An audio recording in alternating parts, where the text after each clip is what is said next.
ඉන්දුනීසියාව කියලා කියන්නේ දූපත් 17504කින් සමන්විත ලෝකෙ තියෙන ලොකුම දූපත් රාජ්‍ය. මෙතනින් බාලි දූපතේ ඉඳලා ගිනිකොන පැත්තට වෙන්න පිහිටලා තියෙන වර්ග කිලෝමීටර් 209.4ක විශාලත්වයට යුක්ත දූපතක් තමයි නුසා පෙනීඩා එහෙම නැත්නම් පෙනීඩා අයිලන්ඩ් එක කියලා කියන්නේ.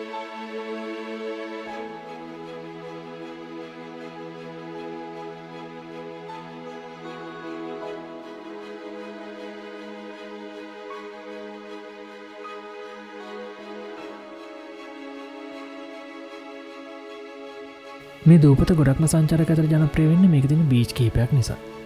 ඒ කියන්නේ Kelingking beach, broken beach, Angel Billabong, Crystal Bay, Atuh beach සහ ඩයමන්ඩ් බීච් වගේ බීච් කිහිපයක් එක්ක මේ දූපත හරියට නිකන් දිව්‍ය ලෝකයක් වගේ කියලා හැඟීමක් මේක බලන්න යන සංචාරකයෙක් හිතේ ඇති වෙනවා.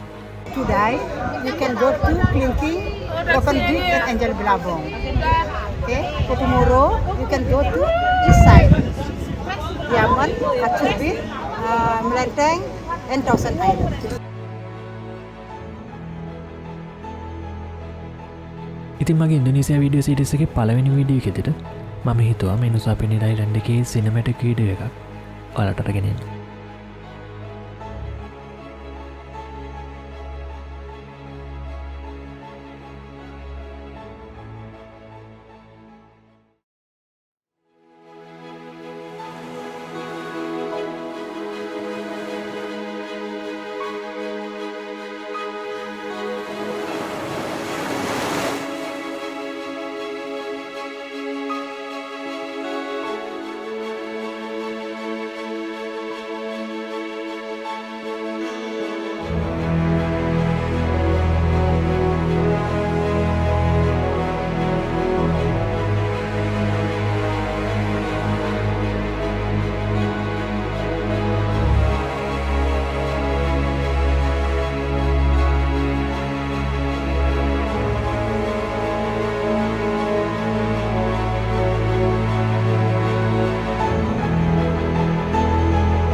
ඉතිං මේ විඩියකින් පස්සේ ඉන්දනීසියාව කරපු තා විඩියෝස් කීපයක් ඉස්සරහට එන්න තියෙනවා බාලිවල සහ ලොම්බොක් කල ඒවගේ ඉන්දනීසියාවගේ රටකට එම දම් බාලිවලට කොහොමද තනීම ට්‍රිප් එකක් ප්ලෑන් කරගෙන යන්න කියන ගැන විඩ එකක් කරන්න කියලා කීප දෙනෙක්ම මට යෝජනා කර ඉතින් මං ඒ ගැනත් ඉස්සරහට හිතනවා මේ මොන වීඩියෝ එක් කරත් මගේ මේ චැනල් එක පලවිනි අරමුණ වෙන්නේ ලංකා තියන ලස්සනම් තැන් ගැන වීඩියෝ සරන්ගෙන ඉතිං ඒවගේ වීඩියෝස් ගොඩක් ඉස්සරහටත් මං අරගෙනන්න හිතන්ගන්න ඉතිං වෝක් විත්තිලින් YouTube චැනල එක සබස්ක්‍රයිබ් කරන්න වෝක් විත්තිලින ෆස්බුක් පේජ් එකත් ලයි කරන්න එතකොට ඒ වීඩියෝස් දානකොටම බලාගන්න අලට පුළුවන්ගේවි ඉතින් ගේමනම් ඊළඟ වීඩියගෙද හම්බෙම